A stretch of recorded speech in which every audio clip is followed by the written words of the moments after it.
বাইহাটা চাৰিআলিত এটা ভয়ংকৰ দুৰ্ঘটনা। কথমপি ৰক্ষা পৰিল বহুতো যাত্ৰী। এল্টো আৰু ট্ৰাকৰ মাজত মুখামুখি সংঘৰ্ষ।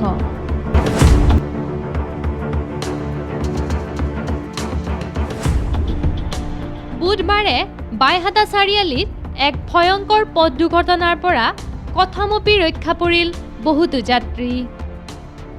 দুৰ্ঘটনাটিত ভাঙি চুৰমাৰ হ'ল দুয়োখন বাহন।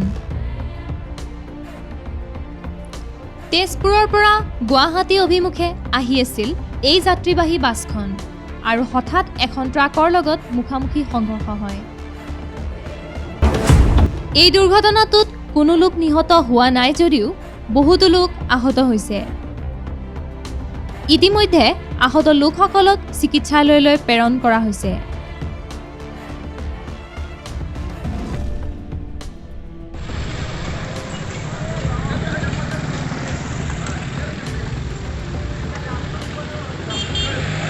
মঙলৰ পৰা Anirban Kalita, report C news Assam.